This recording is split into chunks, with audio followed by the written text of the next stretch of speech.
おい、その先は地獄だぞ。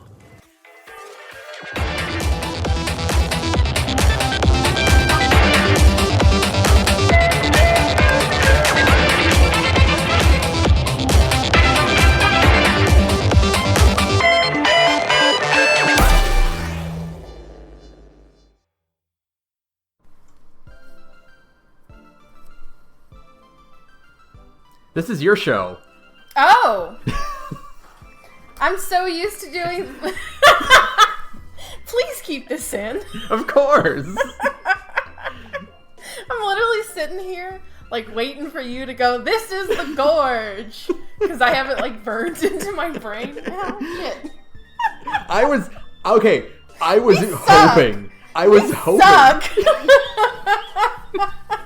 I was like, we haven't done this in, like, 3 months. She's gonna forget it's her show. I forgot it's my show. Hey everyone, welcome to That's Hell You're Walking Into, a podcast that I forget that I host. I'm Sara, your host and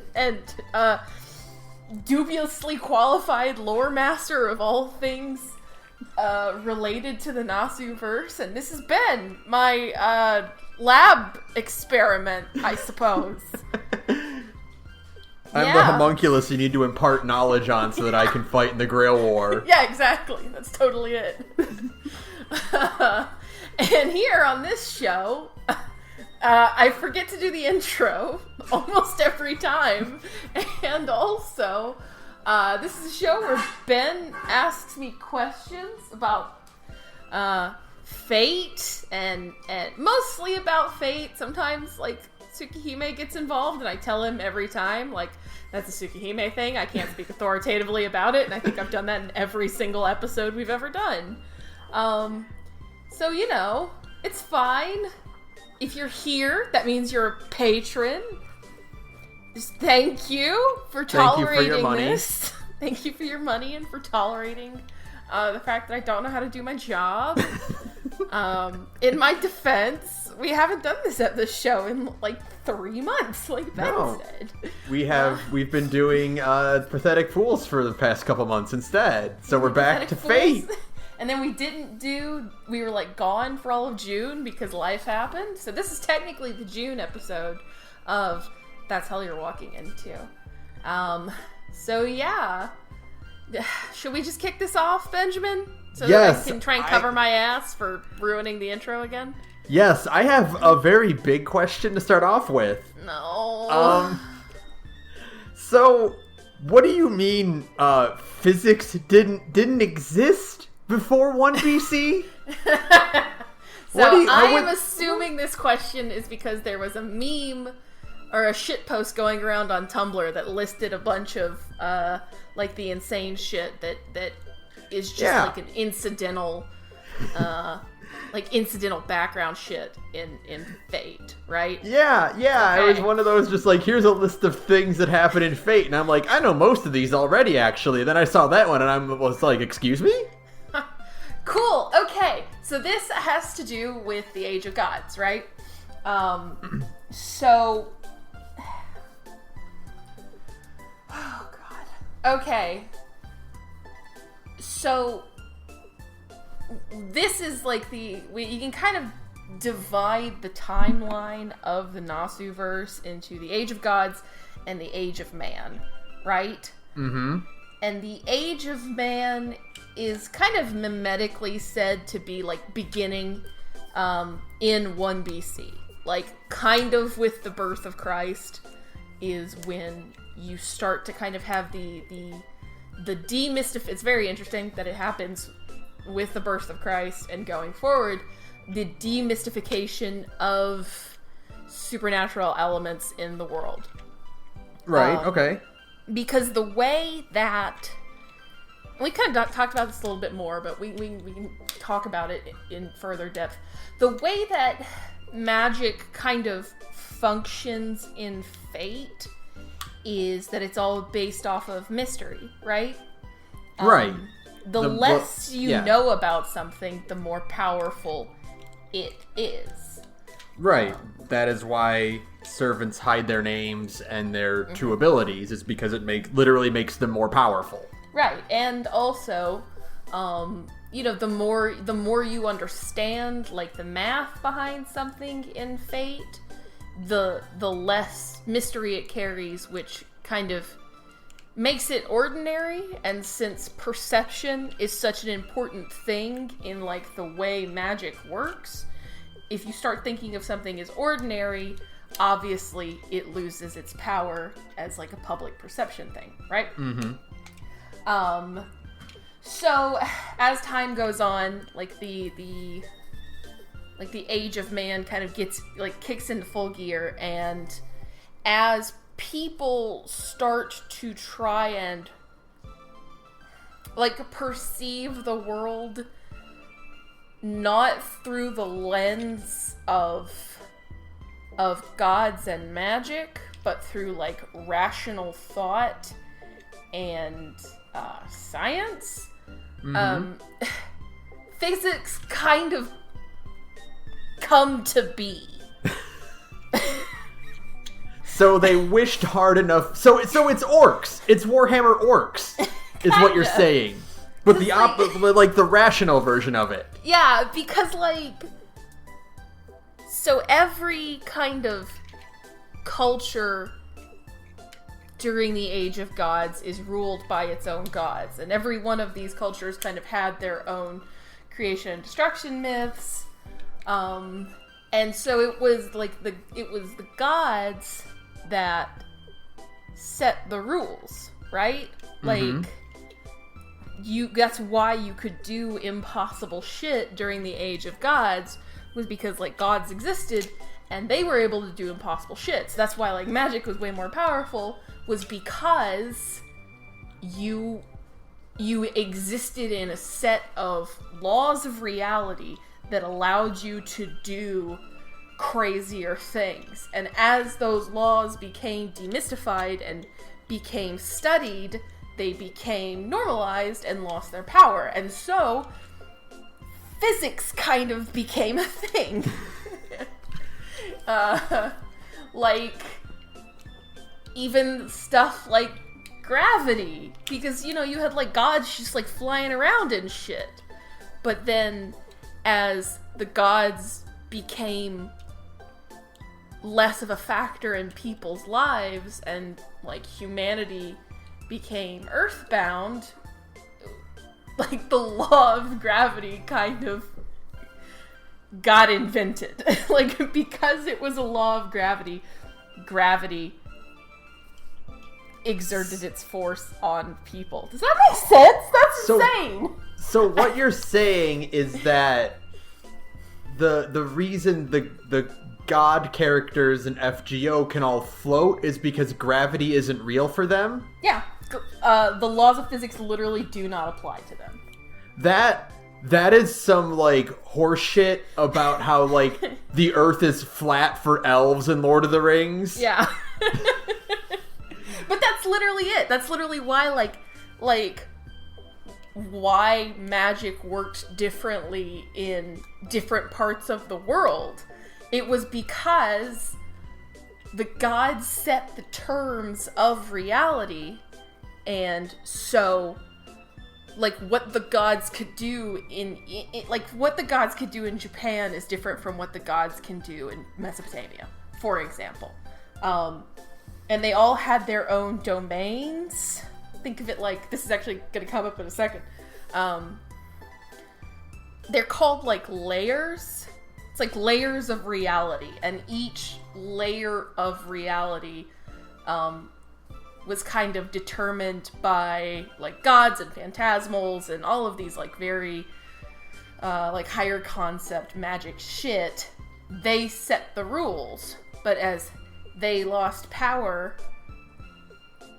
they stopped being able to kind of set those rules until eventually the gods vanished and all that was left was man. And since man had to find a way to kind of understand his world, they start to study it from, like, their lens, which kind of changes, the whole public perception, like, how people see the world. And then the world changed to fit that. So in the Fate universe, does this mean that Isaac Newton invented gravity? I don't know if Isaac Newton necessarily invented gravity, but like, I suppose the better way to think of it is that he defined gravity, like gave it a set definition, and then that definition became accepted. That's actually it's really interesting. So in Fate, I think the latest age of God, like the age of gods that lasted the longest is Japan's, because of Japan's isolationism, obviously. Mm-hmm. So interaction with the outside world as well is another thing that caused like the collapse of the age of gods, right? Because as cultures started to get to know each other and they started to like learn about each other's gods, that's demystifying those gods. It's robbing those gods of their power. So you start being able to like study the world in a different way, and that kind of starts to kind of change like the world. But because Japan was isolated, they actually were able to maintain their age of gods for a little bit longer. Until eventually the borders opened up and Japan's started their own age of man as well. Right. Yeah. Open the country. Stop having it be closed. Be closed so that you can know what a physics is. Yeah, no. It's wild. And I'm probably like... That's like the most simplified kind of way to... I don't know. I think that's super interesting as a world building concept, because like, yeah, you get a lot of like stories where it's like, oh, science is you know, robbing the mystical beings of their power, and you get that as like a story element, you know, in a lot of, you know, fiction, right? Sure. You don't usually get the idea that because the gods are losing their power, we're building our own science out of it. Yes. And we're making the new rules instead. Yeah, absolutely. That's totally what it is. It's very much like, as the gods lost power, something had to fill that void. And that's where, like, science comes in. And that's why, like I said, the Mages Association is so, like, sometimes you think, like, it isn't Harry Potter rules. You know how in Harry Potter they're like, we can't tell the Muggles? I know, read another book, but that's, you know, your best reference point. It's literally a magic school where everyone's an asshole. Exactly. Like, it's not a Harry Potter world where it's like, we have like an extremely arbitrary reason for not telling like the non-magical people. Like in Harry Potter, if all of the the non-magical people in the world found out that like magic shit existed, that magic isn't gonna go away. But like, the whole reason the Mages Association is so like, we will send a hit squad after you if you try to reveal any magical secrets to like the greater world. It's literally because if they did, it would like destroy what's left of magic in the world. The first rule of Mages Guild is don't talk about Mages Guild. Yeah. Because if you do it, Mages Guild will go away. Yeah, exactly. And since like the ultimate goal, again, like this is the thing we say on every episode, the ultimate goal of all magic is to reach the root. And that's getting harder and harder with every year as the world becomes less mystical. As more dumbasses reveal our secrets. Yeah, exactly. Or as people just stop kind of even believing in the notion of magic. So, like, they have to extremely closely guard all of the, like, the existing magic. Because, like, if it got too ubiquitous, you would just be permanently shut off from the root, right? Like, it just wouldn't even be able to go.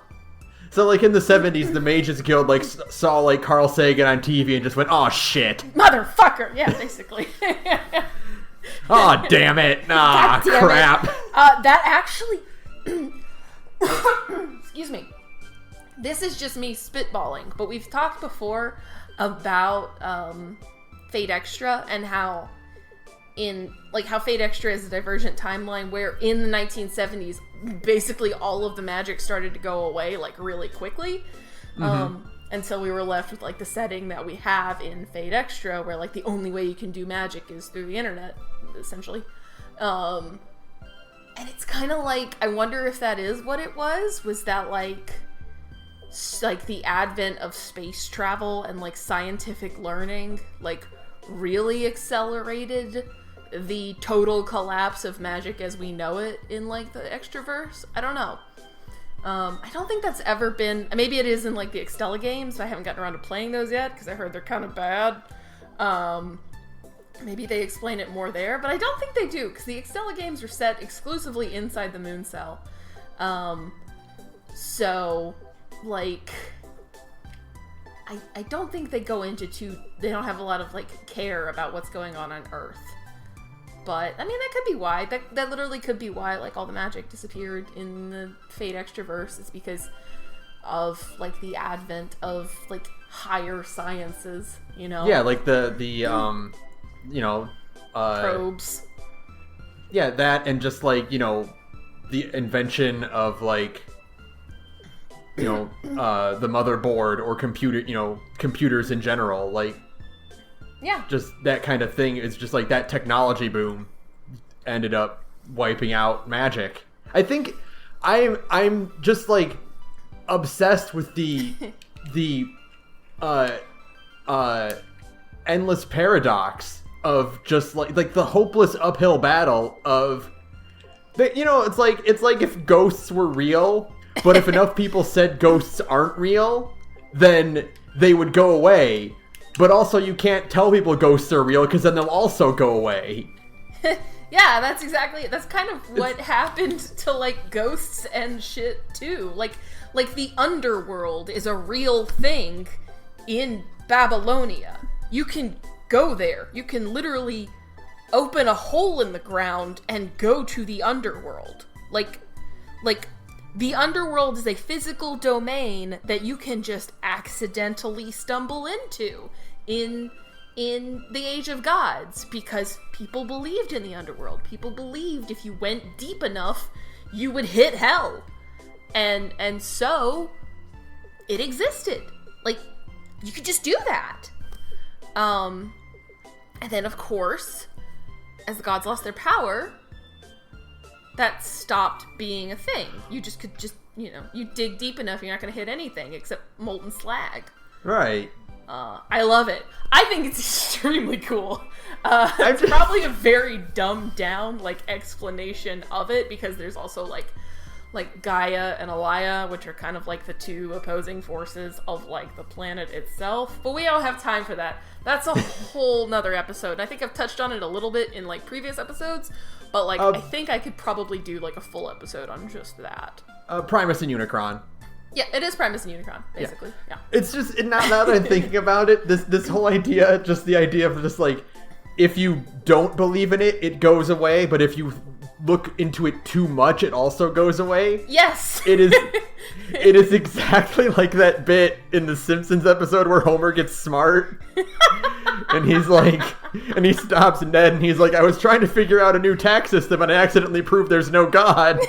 And Ned's like, oh, well, let me see that. Maybe he made a mistake. Nope, it's airtight. Well, can't let this little devil get out, and he just burns the document. Ned is the Mages Association, as it turns out. That's just what the whole association is like. It's like there's this, like, grand conspiracy out, and instead of, like, trying to cover it up, they're like, okay, we need to make it just exclusive to weird outlier message boards. We gotta stop enough of this so that it doesn't make the mainstream news. It's like an extremely aggressively niche Chan offshoot. Yeah. It's fine if there's a subreddit. But if it breaches that, we gotta lock it down. If it ever makes the front page, you gotta lock it down. And we're all fucked. Nobody's going to the root then. It's like in the Mages Academy, like, if you get all A's, you're shunned because you're working too hard. You're doing too good of a job. Yeah, why do you care that much? Listen, you've got an A+ on all of your assignments, which means we have to kick you out. You gotta go. Sorry. We're looking for a clean 80%. You can't understand this shit too hard, but also we need you to understand this shit intimately in order to reach the root. I know, it doesn't make sense. Just roll with it. Why is it that we haven't figured this out yet? I don't know, it's a mystery. It's a mystery. I have no idea why we can't, solve this riddle and get to the root. It's just baffling to me. I don't get it. Technically, I mean, people have reached the root before, but, obviously, I think, most of them are, atomized instantly or become something, completely different and then thus don't, interact with people in a normal way. That's a Tsukihime thing. I think there's, 3 characters in Tsukihime who have reached the root, and can do, wacky shit, but, they're not gonna tell you how to do it. You could really Fuck you. You could really write a super tragic story about this idea where this is like Dark Souls actually, now that I think about it. The idea that the more you accomplish your goals and without a driving force, you hollow out. As doing side quests, I think in Dark Souls too, if you help out the people in the little village your base camp is in, they start to hollow out because you're accomplishing their goals. Right. You could make a really tragic story about that. In Fate, it's different because they all suck. Yeah, that's exactly it. The entire Mages Association just sucks ass. That's it. Your life becomes infinitely better as a mage in Fate if you just stop fooling with the Mages Association and don't do mage shit. The thing about Fate is, at any point, any single character can just leave. You can just go. It's fine. You don't have to do this. You can walk away. No one can stop you, actually. The only person who, technically can't walk away is, Sakura, and, oh, boy. Boy, that causes some problems, actually. Yeah. Oh, but, I'm just imagining they're, the mages, a group of the Mages Association is we're doing everything we can. Well, stop. Don't! You're making it worse. You're gonna ruin it. You're fucking everything up. Do less. Try slightly less hard. Oh my god. No one likes to suck up. To, the strings that bind reality together. Yeah, about that. So I'm thinking this is connected. Uh-huh. So let's see. So I know these exist, but tell me more about the aliens. Oh god. Cuz I've been doing the summer rerun. Uh-huh. And they mentioned a galactic police force, which to me implies there are aliens out there. Okay, so the Galactic Police Force is something different. That is from Saber Wars, which is like a gag event. It's a jokey joke event. Okay. Where it's set in an alternate dimension, I think. Where there are it's called the Servant Universe, and it's there are servants running around, but they're not servants. It's just like a sci-fi thing. Mm-hmm. So that's why Calamity Jane is a hot cheerleader in a space outfit. That's why. It's because she's from the Servant Universe. She's not the actual Calamity Jane. Okay. And so that's why XX is a space cop who has to have a job. Is because she's from the Servant Universe, so she's still gotta pay her bills. The real enemy is capitalism. The real it is canonical that so all foreigners have a weird connection to some dark outer god, and that's what makes them foreigners, because they're foreigners to this reality. Get it? Mm-hmm. XX's dark outer god is canonically capitalism. So. Which, by the way, this event has some very uncomfortably written dialogue I know, it's really around funny. the idea of someone trying to hunt down the foreigners, who is constantly I need to kill the foreigners, die foreigner. Why didn't they just call them outsiders? To this day, I will never know. They could have used any other name besides it's in isolated, it's a kind of, it's like a, you know, a good Englishy term, like foreigner, like you are an outside element to this thing, right? Yeah, exactly. But when you start talking about how you need to kill all the foreigners, I know. it does not come across in a positive way. Please don't do that. Please don't talk about killing all the foreigners, XX. Especially from a white woman. From the white space cop, yeah. Yeah, the white cop. Good God. Maybe don't. Maybe we should have just called them outsiders, for God's sake. Just imagining like Gudako, like can we call them something else today? Anything, like the main characters just get, please, God, can we call them literally anything else? do you hear it? Everyone, do you guys hear it? Do you hear it, right? Please. Oh God. But okay, the other aliens. They're aliens. What are these aliens? There are other aliens. There are, I mean, like, so again, this is another one of those shitpost things, because I did see that post. I think I blocked it. Yeah, there are aliens. They're stuff that comes from other planets, and they're here, or they were here. I'm sure there are still aliens, like, in, like, the present timeline, but, like, the two big ones are, the Mesoamerican gods and the Greek gods.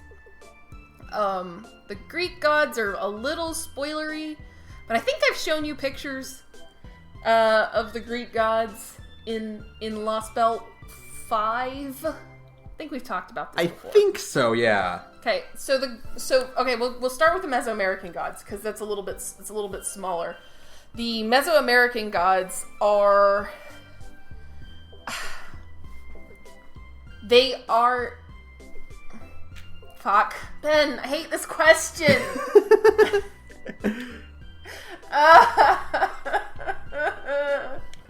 This one's hard, because it's hard to explain. So every planet. So stuff. You know it's a good question when you have to go. So, okay, so, like 4 times. While I like try to like make this make sense in a digestible way.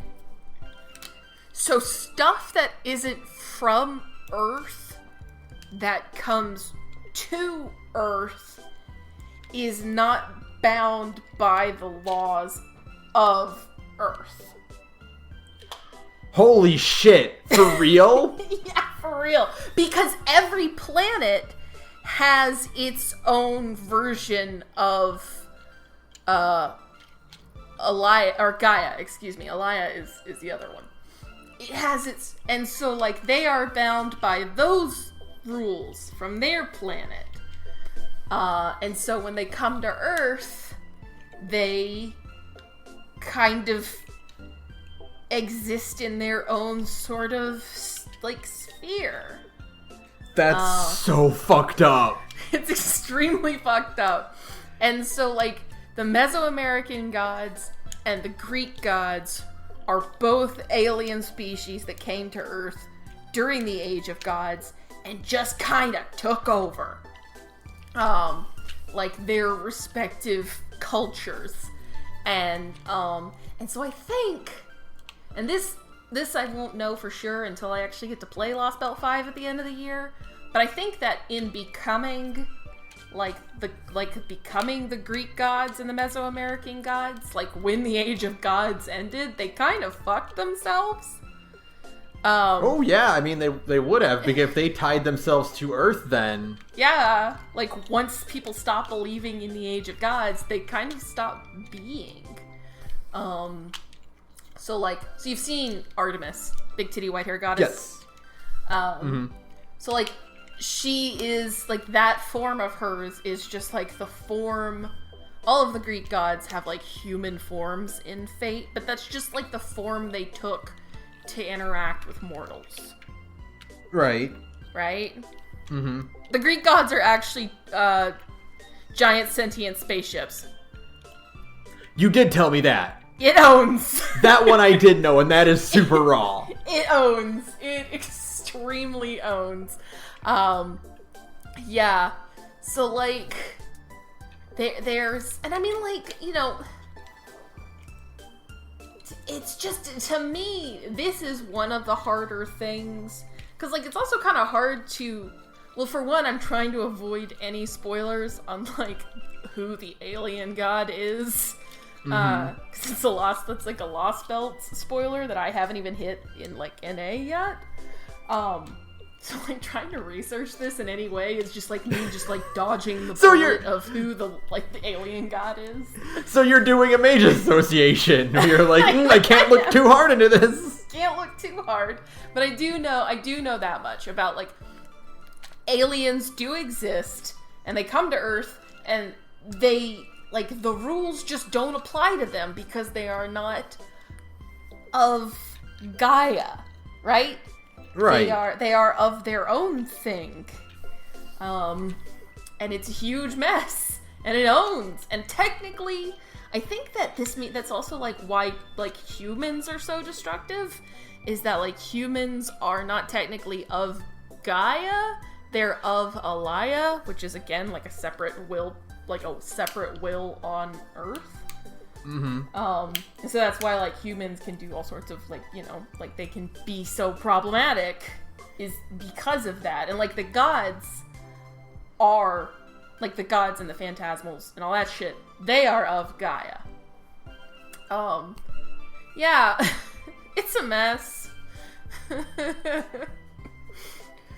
feel like one is not, I didn't answer that one as well as I could, but also it's like, so they're aliens in Fate. Yeah, they're aliens in Fate, and they have fucked up rules, you know?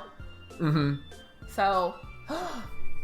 I just think it's fascinating, the idea that, like, why would we consider these, you know, aliens gods, is because our rules just don't apply to them. Yeah, like, the rules of planet Earth literally just... They don't have to follow them. They have their own set of limitations imposed onto them by, like, their home planet. Like, no wonder they would be worshipped. Like, no wonder they'd be worshipped as gods. It's that they have powers that are incomprehensible to us. Absolutely. And then but then that's, you know, like I said, then you fuck yourself by making yourself an Earth god. So when people stop believing in Earth gods, whoopsie doodle. Yep. Sorry, you're also fucked. It's really cool. It's big high concept shit. And that's, like, why I like Fate world building so much, is because it's so weird and high concept. So yeah, I hope that was good. I think that tracks. That's okay. I didn't intend for those to springboard off each other so perfectly, but it did. Next question. Next question is, wait, so there are just actual for real vampires in Fate? What do you mean by actual for real vampires? Like, not like a servant that has the power of a vampire. I mean, like, there are just vampires aside from servants existing. I'm gonna kill you. I hate this question too. I hate this question so much, because there are 3 answers, maybe more, and they're extremely Tsukihime adjacent. So I can't answer them too well, but I'm gonna do my damnedest. So, there are vampires, or what we call bloodsuckers, right? Things that need to drink human blood in order to live, right? Right. There are also... Oh, God. There are also dead apostles, and there are also true ancestors. And those also need to drink blood. I don't think... So true ancestors are hardcore. That is just what Tsukihime is about. Like, Aru... I have not learned how to pronounce this bitch's name yet, and you would think after this many episodes, if that's hell you're walking into, I would Google this. But I haven't. You know the blonde chick from Tsukihime? The blonde chick in the sweater, right? Yeah. Okay, yeah. She is a vampire. Okay. She's a true ancestor, which are like extremely powerful beings that have existed for like thousands and thousands of years, and like a single true ancestor is like one of the most powerful creatures on Earth. Like, if one of them wants you dead, it's going to make you dead, right? Mm-hmm. We talked a little bit about this with Primate Murder, who I think is a true ancestor, or is true ancestor adjacent. So, like, that's what I mean, right? These are like super old beings that were like created by like Gaia itself, and are just another kind of tier of powerful and are still like insanely powerful even today. Like, the degradation of the Age of Gods does not slow them down. And they drink blood, but I don't think they need to drink blood to survive. I think they drink blood as like a psychological thing, but they don't need it to live because they're basically impossible to kill. Like, you can't you can't like just deprive a true ancestor of blood and they'll eventually starve to death. Like, that's not how that works, right? Yeah. They are like, it's extremely messy. And it's Tsukihime. Yeah, it's all Tsukihime, and it's all extremely messy, and I can't wait for the remake. No, do not at me on Twitter and be like, that's not the same thing as the original. I will read the original when the remake comes out. But like, so then there are something called dead apostles, which are like humans that became blood drinkers or vampires through the use of magecraft, or because they were turned into one by a true ancestor, right? Right, okay. So the head vampire turns people into, like, disciple vampires. These are more like your standard vampire, although I don't think like the sunlight hurts them. But these are like your more standard vampire. Like, they need human blood to survive. They're still extremely powerful and they're very dangerous. Kiritsugu's dad in Fate Zero was trying to turn himself into a dead apostle. Okay, and then he fucked over the island. Yes, he was doing like fucked up magecraft. He was trying to make himself immortal by turning himself into a dead apostle, right? Gotcha. So it's kind of like a tier below, but also still extremely dangerous. And yeah, they are the most common. Like, it's really hard to turn yourself into a dead apostle via magic. That's why that village got fucked up so hard. Usually it takes a true ancestor to turn you into one. And then finally there are blood drinkers, like Vlad and Carmilla / Liz. Those are people who maybe, like, Vlad is a really interesting case because he wasn't like an actual blood drinker in his lifetime, but because of like the mythology around him, he kind of became one as a servant. Mm-hmm. And that's the same thing going on with Carmilla and Liz. They also have that going on. Although Carmilla did actually bathe in the blood of young women. That actually was like for real true. That's just the thing that she did in real world. Yeah, that's just history. Yeah. But it eventually became the perception of a vampire. Right. So, and then there are also just like other like vampire kind of adjacent species. There's a villain in Lost Belt 3, not 4. Lost Belt 3, who is like there's something called like an elemental, which is kind of like a true ancestor, but not exactly. They're extremely similar in like being very powerful and very old. But I think it's like their origin, like how they're made exactly, that differentiates them, like differentiates the two. But she also drinks blood. So, that kind of, I mean, that just makes her a vampire. Right. So, there's no simple answers. Yep. Fate says, we've got vampires! And I'm like, well, I mean, yeah, you do, but... So basically... Read Tsukihime. None of these are vampires in canon. Like, no one is like, you're a vampire. Right? They just have vampire characteristics. I think dead apostles do get referred to as the term vampire. Okay. Like, I do think that they get referred to as vampires sometimes. But, like, true ancestors are, like, something completely different, but they have a lot of vampire characteristics. Mm-hmm. And then there are also, like, the mythological, or not mythological, like, fantastical, like, vampire as we know it in pop culture. Mm-hmm. And then other vampire-adjacent creatures. Right.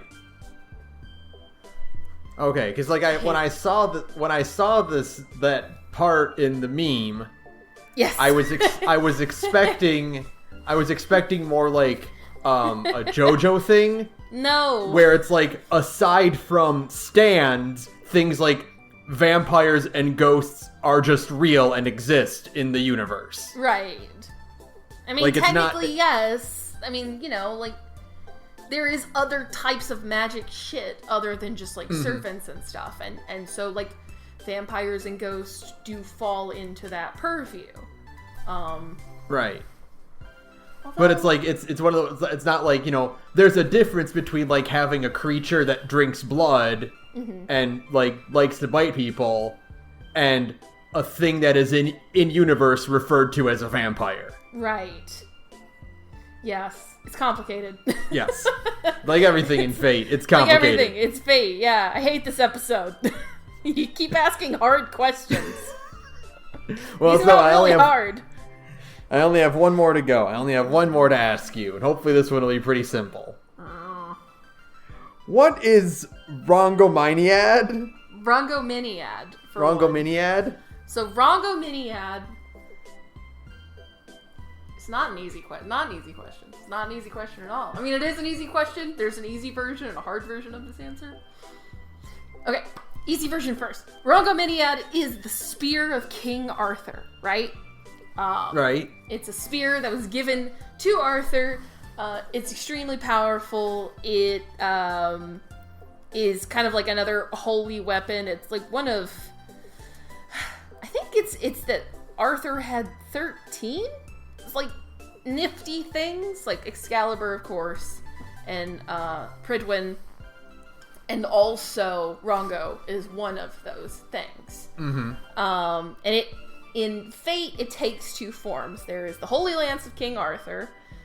It's a divine construct. It's a thing that has like divine properties. And I think Rongo.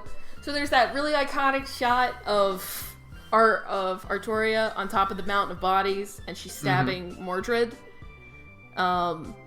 She's stabbing Mordred with Rongo. She doesn't have Excalibur in that shot. She's actually using the spear instead. Okay. And it's what obviously it's what Lancer Artoria, the older version of Artoria that shows up in Camelot. It's what she wields instead. And by the way, Excalibur is why Artoria looks the way she does as king. Or it stopped her aging at like 15 or 16. So like that's why she looks so young. It's also why Lancer Artoria has big old titties, because she's an adult woman, because she stopped, she went back to aging after she took up Rongo instead. So yeah, that's like the simple version. It is like, It's one of Arthur's holy weapons, right? Right. Now for the hard version. Yes. Go for it. Rongo has a second form, and this is its true form. Rongo is a tower, so it is like a conceptual tower, but it also exists as a real thing that... Oh, I'm waiting for it. I'm waiting for it. It is... Every pause that you make is just me, like, getting prepared. It is one of the anchors of the world. You're gonna have to elaborate on what an anchor of the world is. So we talked about this a little when you brought up about, like, the question about physics, right? I said there is a layer. Like, think of... So, like the world exists kind of because, like, Gaia and Alaya allow it to exist. You can almost think of reality as kind of like a dream the planet is having, right? Right. Like people are real, but only insofar in that, like, the planet wills them into existence. Okay? Oh yeah, an NPC in Chrono Trigger talks about this. Am I a bowling ball dreaming I'm a plate of sashimi? Yeah, exactly. So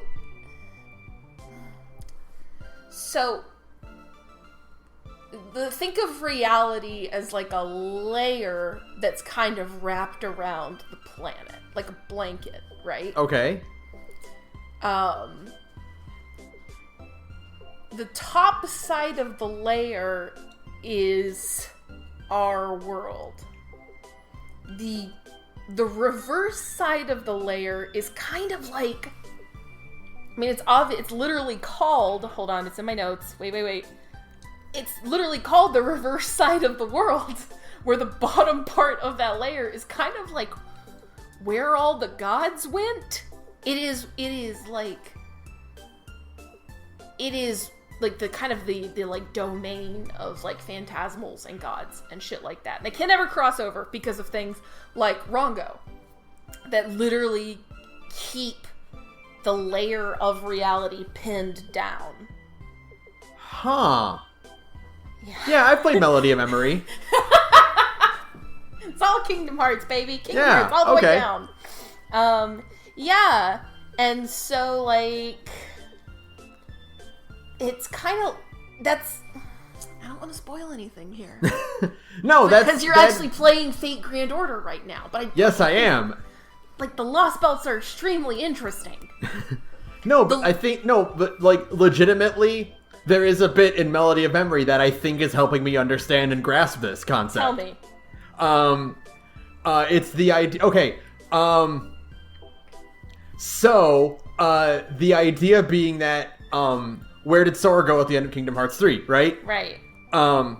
Melody of Memory reveals that part of the thing about Kingdom Hearts is that things that exist, like, exist. They have a purpose and a heart, right? Mm-hmm. Characters talk about how, like, this even applies to stuff like books, like Winnie the Pooh's book. Mm-hmm. Or data constructed worlds like Encoded, or dream worlds like in Dream Drop Distance. Right. All of these things are real and exist. Despite the fact that, they shouldn't be. They should just be like, facsimiles and generations and whatnot. Mm-hmm. So, what about things that don't exist? Like the world of unreality. Right. And that is what the crux of the next game is going to be. Okay. It's going to be about exploring worlds that straight up don't exist. Right. Yeah. Okay. Yeah. It's a very similar concept. It's kind of like the reverse side of the world is, like I said, it's kind of like where the gods went. It's where Avalon is, as far as, like, I understand. Avalon is, like, the paradise spoken of in, like, Arthurian myth. It's where Arthur goes when he dies, or where Artoria goes when she dies. It's where Merlin is, like that. Merlin waits, like, in the tower at the end of the world. The tower is in Avalon, which is in the reverse side of the world. It really is kind of crazy to me that, like, fate is kind of just an amalgamation of, every bit of mythology and lore and whatnot throughout the planet. Mm-hmm. It is kind of, like, strange to think about just because of, its origin in Fate's Day Night. Like, how much of its backbone is just Arthurian myth?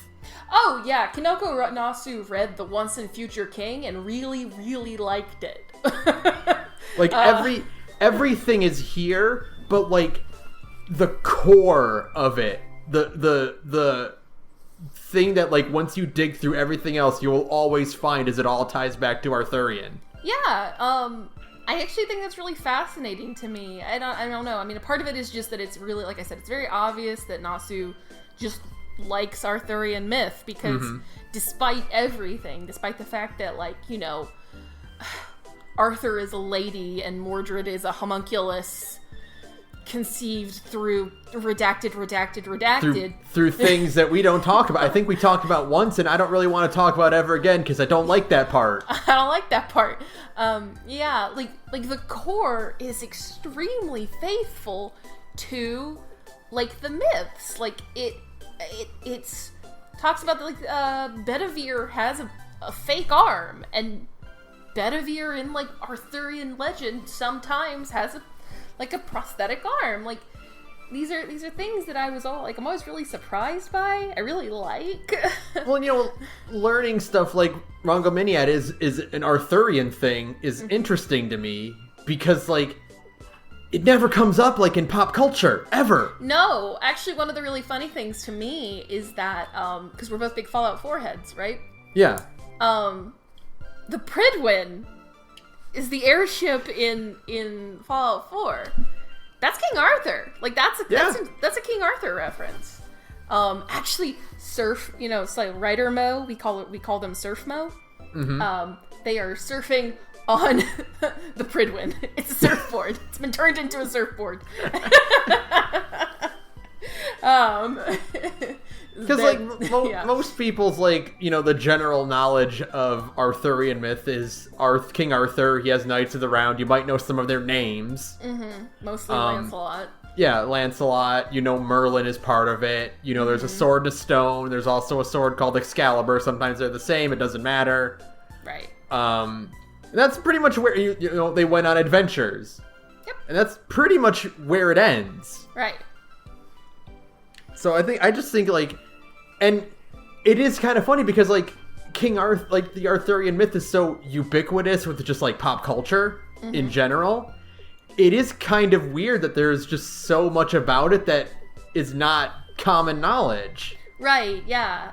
And how much of that, like, that's what I mean when I say that Kinoko Nasu really liked the Once and Future King, is that, like, Fate does some deep cuts when it comes to, like, Arthurian myth, like Avalon and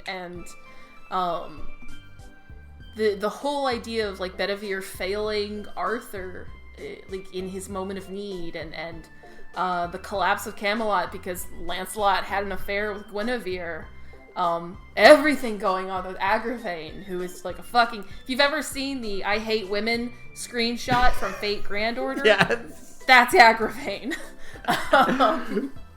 One of those things where it's just, like, where it kind of, like, that's when I realize that, like, the things that are, like, the rawest moments in something are the things that are the most incomprehensible without context. Yeah, I know, it's great.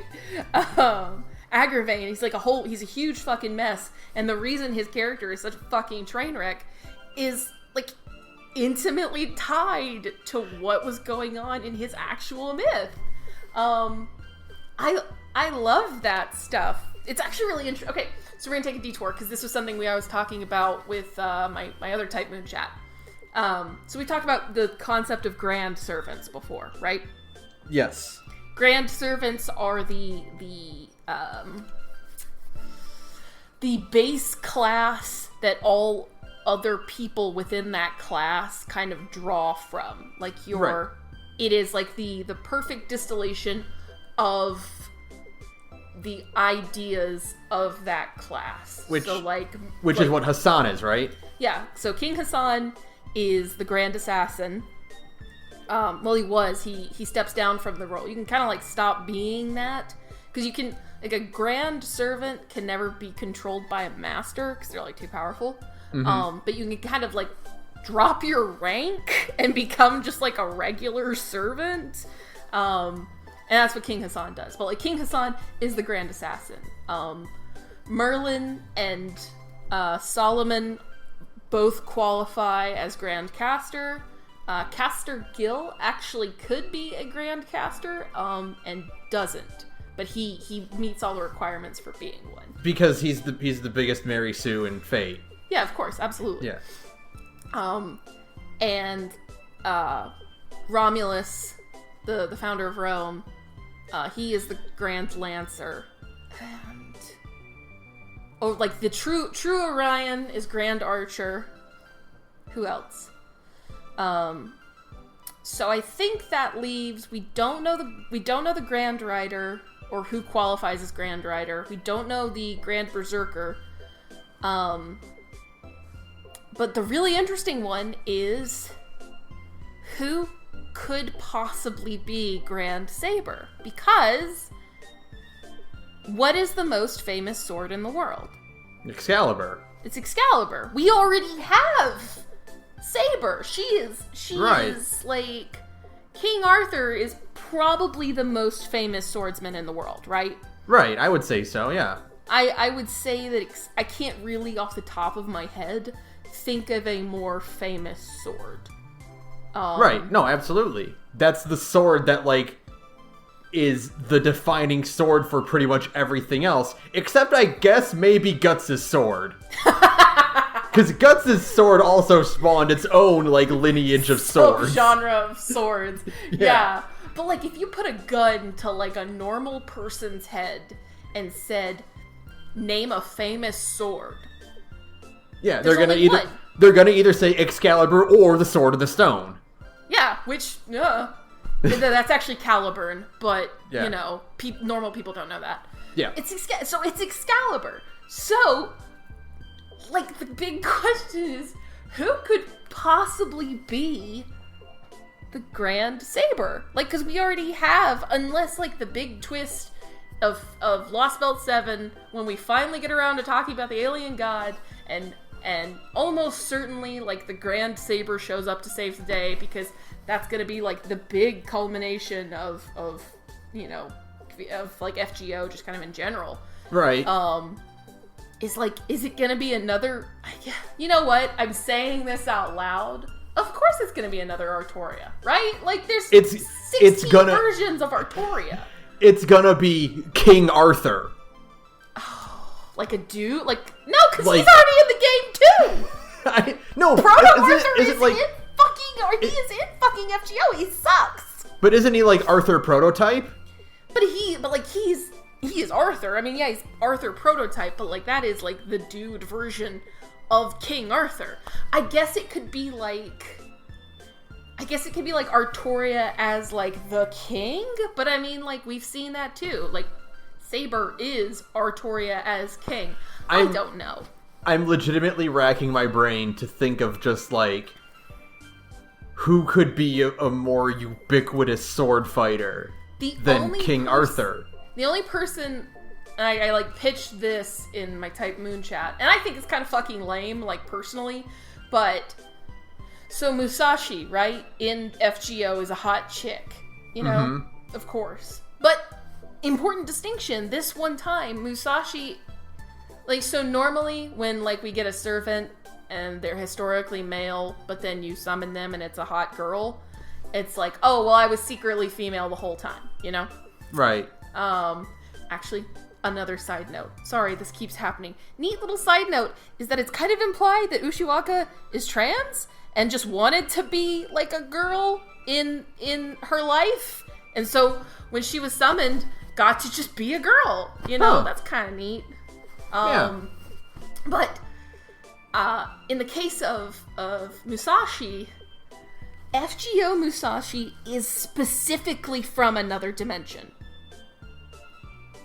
FGO Musashi is like very specifically from another dimension where Musashi was born a girl and had to learn sword fighting in a totally different way, and and is a dimension hopper. She has like this weird thing where she's like literally jumping through timelines constantly. And that's why Musashi shows up at like really weird times in like events and in story beats, is because she's kind of like randomly jumping through realities.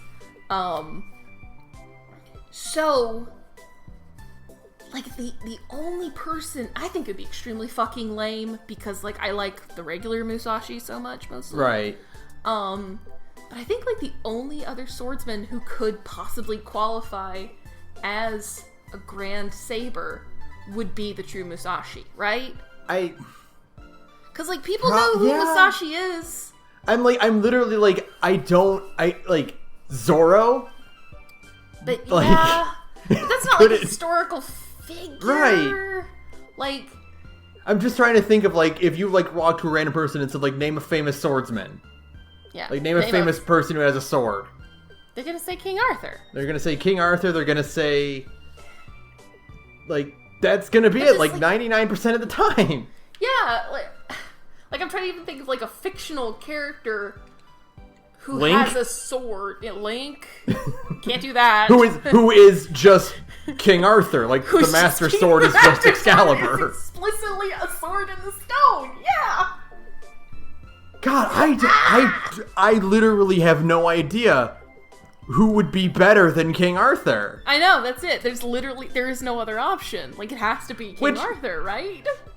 Yeah, which is, like you said, like, if it is an Artoria or a Musashi, that'll be, like, really disappointing. I guess if the moment is extremely... I mean, because Fate Grand Order can sell me on anything, right? Mm-hmm. Like, there are so many times in Fate where I was like, oh, this character's a gender bend? That's kind of fucking lame. And then I get to the point in the story where they show up and they're awesome, and I'm like, never mind. I changed my mind. This owns. So, like, Fate can sell me on basically anything. You know what I mean? Like, it can give me a concept and be like, you like this. And then I'll be like, I like this. You're right. So, like, maybe maybe the Grand Saber will be a version of Artoria, and she'll be the last 5-star saber they ever put in FGO. I don't know.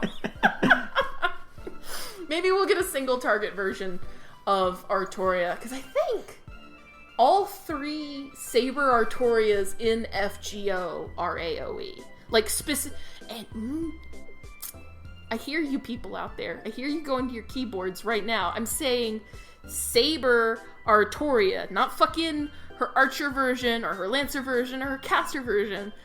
Saber Artoria. I think all 3 versions of her are AoE. Like, they hit everything on the field. Yeah, because there's Lily. Lily is AoE, Alter is AoE, and regular Saber is AoE. Yeah, so maybe Grand Saber will be like the most busted fucking single target 5-star Saber in the game. Who knows? Mm-hmm. Who knows? That was my tangent. I don't know. That was on my head as we were talking. As we were talking about, like, you know, Fate weapons. I just really wanted to get that out of my system, because like I legitimately cannot think of anybody else who would even qualify. I have no idea. I can't comprehend it being anyone else. Yeah. Like, what is a more famous sword in existence? Right. Like, and in that measure too, I literally also have no idea who could be like the Grand Berserker and Rider. Well, the problem with those two is that they're so arbitrary. Riders. If you want to like really break it, because like the idea of each of the grand classes is that they are like the distillation of the definition of their class, right? Mm-hmm. So for Berserkers, it's somebody who went very specifically mad in their myth. Like, it can't just be like Nightingale, right? She is a Berserker, but like she never went crazy in her myth. It's that she was kind of forced into like the Berserker class because of like a funky twist of her summoning. Which, you know, again, kind of the same boat as the Artoria thing, though, is that, like, Heracles is the one I think of. Yeah, I know, who, right? famously went mad and, lost control of himself in such a significant way. Yeah. He killed his whole family, yeah. Yeah, it's Heracles, because he's as close as you can get to Kratos. Yeah, that's exactly it. Yeah, I don't know. I don't know who could possibly qualify as, the most famous writer and the most famous berserker. Those three those two are hard for, conceptual reasons. Saber is hard because, it can only be one person, Yeah. It can literally only be one person at this point. I can't even think of anyone, biblically, who is even famous for having a sword. Yeah. Which is I think the only thing you could that could trump the Arthurian myth is religious myth. Yeah. Yeah, a biblical character. Yeah, absolutely. But I can't even think of a famous sword from that. I know. Yeah.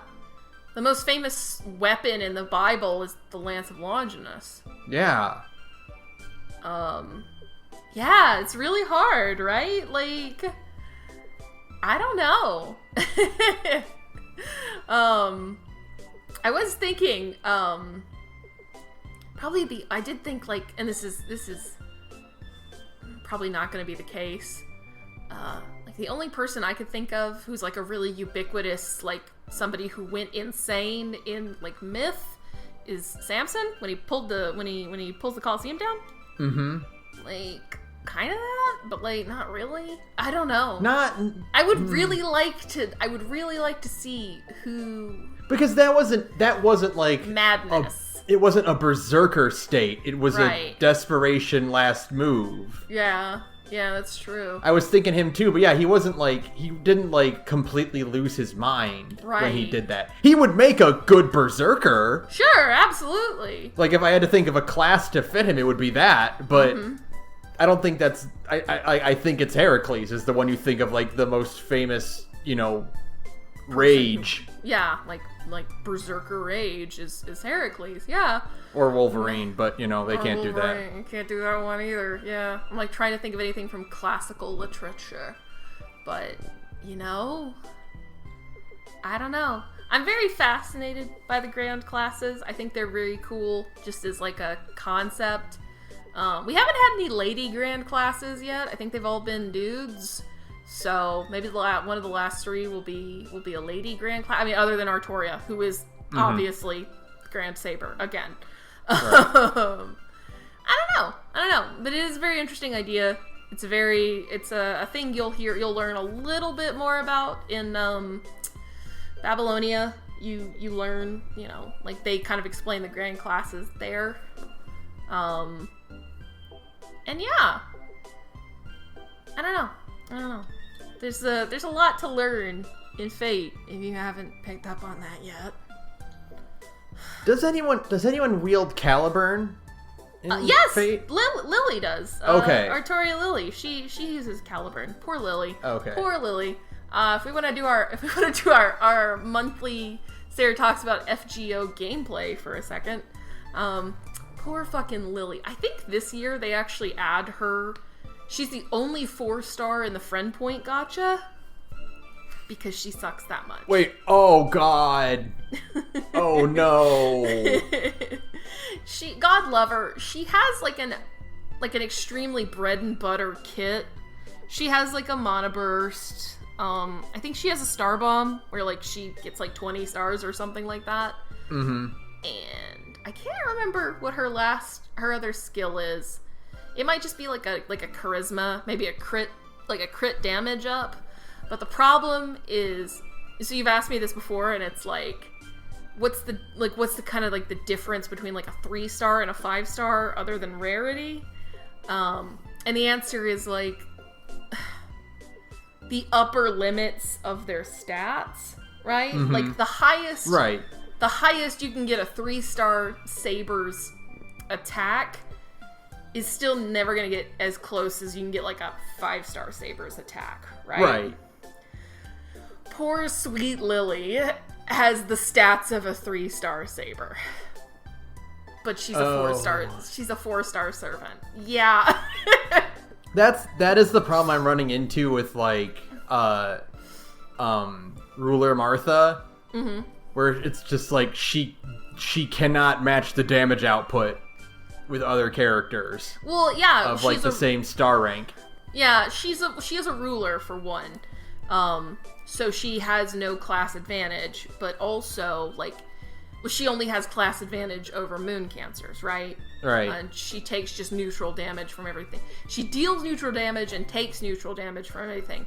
A ruler character is, generally speaking, kind of a like defense oriented, you know? Mm-hmm. Because like most rulers have really high HP and just kind of like okay attack for like, you know, even among like 5-star servants. They just kind of have like okay attack because that's not really what they're there for. They're there to kind of like grind it out. You take a ruler to stall, right? And Martha has her niche. She has a attack steroid against demonic and evil characters. Yes. Okay. She has an attack steroid against those two things. So if you can get somebody who has both the demonic trait and the evil alignment, and you pop that skill, Martha will melt them. Like, she will do big damage, but she's very specific. She's very, very specific kind of character. Mm-hmm. Which does make her really unwieldy, you know? This summer event was a good event to use Martha, because, like, you got a moon cancer running around being a pain in everybody's ass. So you can just, like, show up with Martha and be like, shut up, BB. But, like, otherwise, like, I have Qin Shi Huang, the moth, my beloved moth emperor. Their whole kit is built around, like, stalling it out, doing solos and stalling that shit out. And they're very good at that. Like, I take, you know, moth, when you're going into, like, a really hard boss battle, you just stick them at the very back of the line. So if everything else goes wrong, they can just show up and survive, you know. So that's kind of like what rulers do. As a side note, Martha's first skill is an NP boost, and then I think a strength boost if you're near water. Yes, which is really annoying. I don't know why Fate keeps doing these fucking field conditions. Which, by the way, apparently doesn't proc at all throughout the entirety of Luluhawa. What? You know, a Hawaiian island, you're not near water. You're never near water. Yeah, no, you're never near water. No. No, it doesn't proc in Hawaii. In Hawaii. The actual Hawaii. Fucking, I'm like, ooh, finally she can do some damage. No. Great. Thanks to Lightworks. I hate it. Yeah, no. They keep doing this fucking... I hate it. They keep doing it. They keep doing fucking conditional damage where it's like it has to deal with the field, like the state that the field is in. Like some characters get an effect on a sunny field or a burning field, and it's like they get around this these days by having the character be able to apply that condition to themselves or to the whole party. They can apply like the near water, like Summer Melt, who's coming out with not Lost Belt 4, the other thing, Summer 4. She has the ability to apply the near water tag, I think to just herself. But like they don't do that for some of the older servants, and it's really fucking annoying. Like just give them that rank up. Yeah. Let them be able to, you know, say thou art near water for 3 turns and put it on a 6-turn cooldown. You know what I mean? Yeah. Like, put it on the same skill as the damage steroid itself, right? Like right. It's so dumb. It's so dumb. It's so dumb. I was so annoyed every time I tried to bring her out. I know. It's just like you want her to do big damage, and she can do big damage in extremely niche circumstances, you know? Mm-hmm. And that's kind of fun. I like that about FGO. Like, I kind of like being able to just bring somebody who has extremely, niche utility. Like, there are characters who like, they're really good, but only in very, very specific situations. And they're, like, fun to have, because you can kind of mix up your gameplay that way. Sometimes you don't want to just keep doing the same team comps over and over and over again. As you play more, you'll get to do that, I swear. In the early game, it's very hard. I've been pulling a lot of servants that are really good, and I'm like, well, you're gonna sit there because I don't have the materials to level you up. Yeah, Ben, you motherfucker. I hate you. I cannot stand you, because you not only pulled, you got Summer BB. I got all three of them. You also pulled XX twice. I pulled XX twice. I pulled Summer BB. And Summer Maeve. And Summer, yeah. I can't believe you.